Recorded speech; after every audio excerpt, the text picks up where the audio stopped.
சின்னத்திரை மூலம் உலகெங்கும் உள்ள தமிழ் ரசிகர்களின் நெஞ்சங்களை வென்ற நடிகரும் நினைவெல்லாம் நீயடா படத்தின் கதாநாயகனுமான பிரஜன் அவர்களை பேசழைக்கிறேன்.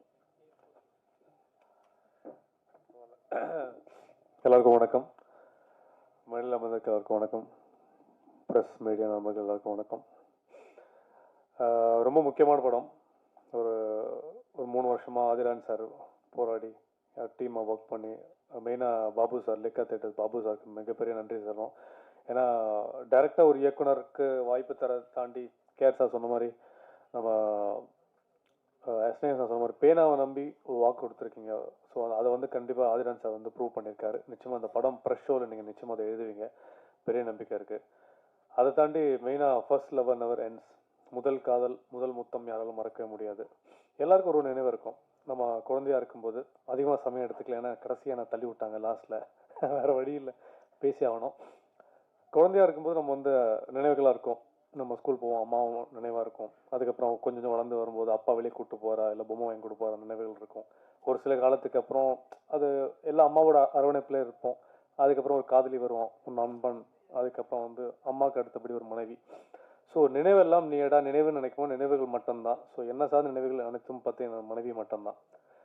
இந்த February 14 வந்துச்சுன்னா என்னோட நாங்கள் லவ் பண்ணி கல்யாணம் பண்ணி 16 வருஷம் ஆக போகுது.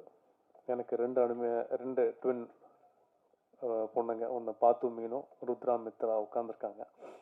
ஸோ எல்லா காலகட்டத்திலையும் அவங்க என் கூட இருந்திருக்காங்க. சின்ன திரையிலேருந்து நான் சினிமாவில் வர வரைக்கும் நீங்கள் வந்து சினிமா பண்ணு, சின்ன ஸ்க்ரீனில் கஷ்டப்பட்டது போதும். ஸோ என்னை ரொம்ப ஊக்குவிச்சதும் ரொம்ப சப்போர்ட் பண்ணதும் எங்கள் அம்மா அப்பாவுக்கு தாண்டி என் மனைவி மட்டும்தான். ஸோ ரொம்ப பெருமையாக இருக்குது எனக்கு. ஒவ்வொரு ஆணுக்கும் வெற்றியும் பின்னாடி ஒரு மனைவி, ஒரு பெண் கண்டிப்பாக இருப்பாங்க. அது எனக்கு எல்லாம் அப்பாவும் அம்மாவும் ஃப்ரெண்டாகவும் சேர்ந்த மனைவி இருக்காங்க. ரொம்ப சந்தோஷமாக இருக்குது. ஸோ நாங்கள் பிளான் பண்ணது தான், கொஞ்சம் கொஞ்சமாக கஷ்டப்பட்டு வரணும், வீடு வாங்கணும். ஸோ கன்சீவ் ஆனதுக்கப்புறம் ஒரு ஃபேமிலி இருந்தால் எல்லாம் சந்தோஷமாக இருக்கும். பல தடவை அவங்க தனியாக ஸ்கேனுக்கு போயிருக்காங்க. அப்போ நான் டாக்டருக்கு போய் அசிங்கமாக திட்டிருக்காங்க. நீ எல்லாம் ஹஸ்பண்டாக தனியாக விட்டு வந்திருக்க ஒரு ஸ்கேனுக்கு. எல்லாருக்கும் இருக்குல்ல, ஒரு மனைவி ஸ்கேனுக்கு போகும்போது ஒரு அப்பா, ஒரு அம்மா, ஒரு அண்ணன், ஒரு தங்கை கைப்பிடிச்சி கூட்டிகிட்டு போகணும், ப்ரெக்னெண்ட்டாக இருக்கும், நல்லா சாப்பிட்ணும். ஸோ இந்த மாதிரி ஆசைகள் எல்லாருக்கும் இருக்கும். ஸோ தனிப்பட்ட லவ் பண்ணி எல்லாருமே தனியாக வீடு எடுத்து வாழும்போது படத்தில் வர மாதிரி கதைகள் இருக்கும் நிச்சயமாக. ஸோ அது ஒரு நினைவுகளாக எங்களுக்கு இருந்திருக்கு. அப்போ 2 ட்வின்ஸ் பிறக்கணுன்னு ரெண்டு பேருமே வேண்டினது தான். நான் வேண்டாத பாபா கோவில் கிடையாது. நான் சிவன் பக்தன். கனவுகள் அவங்களுக்கு வந்து எல்லாமே ரெட்டையாக வரும்.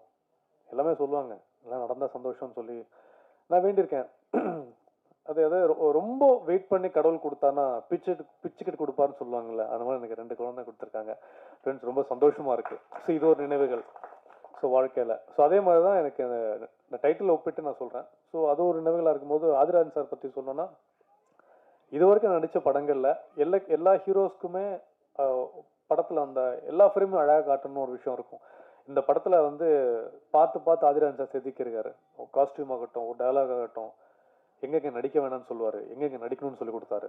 ராஜா பட்டாச்சாரியா சார் கேமராமேன் சார், ரொம்ப சந்தோஷம், தேங்க்யூ சார். ஒவ்வொரு ஃப்ரேம்லையும் லட்டு மாதிரி காமிச்சிருக்கீங்க. எப்போவுமே வந்து பெண்கள் ஆண்களை வர்ணிச்சு பார்ப்பாங்க, ஒரு ஆணை வர்ணிச்சாங்க எனக்கு தெரியல. நான் ரொம்ப என்ன அட்மையர் பண்ணியிருக்கேன் இந்த படத்தில். ஸோ அது மாதிரி எடிட்டர் ஆஷிஷ், அப்புறம் ஸ்னேகன் சார் எதுனா பாடல், ஸோ வச்ச முரட்டை ஆசை.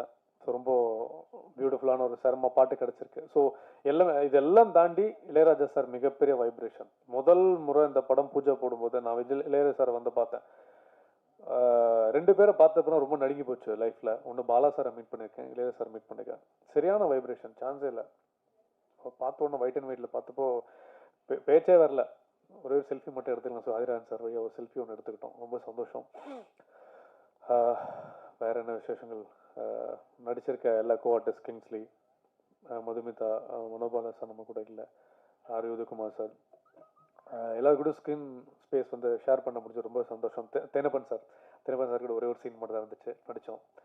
ஸோ ஒவ்வொரு விஷயமும் போராடிட்டு இருக்கோம். ஸோ மீதி எல்லாமே ஒரு நல்ல படம் வந்து ஆதிராஜன் சார் வந்து கொடுத்துருக்காரு. சினாமிகா முதல் படம், அவங்களுக்கு என்ன தேவையான விஷயமோ கரெக்டாக ஆதிராஜன் சார் ஸ்பேஸ் கொடுத்துருக்காரு. அவங்க நடிச்சிருக்காங்க. இது மூலமாக அவங்க நல்லபடியாக வரணும், நல்ல ஒரு ஹீரோயினாகவும் அவங்களுக்கு நல்ல படங்கள் அமையணும் வேண்டிக்கிறேன். பாபு சார் உண்மையால ஒரு நல்ல ஒரு படம் எடுக்கிறதுக்கு நிச்சயமாக ஓரளவுக்கு டீசெண்டான அமௌண்ட் கண்டிப்பாக தேவைப்படும். அது நிச்சயமாக நீங்கள் ஸ்பேஸ் கொடுத்துருக்கீங்க.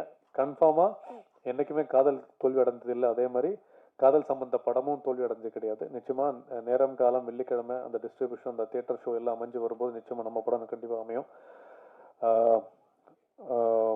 இந்த ஷோ எடுத்து பண்ண ஜான் சாருக்கு ரொம்ப ரொம்ப நன்றி.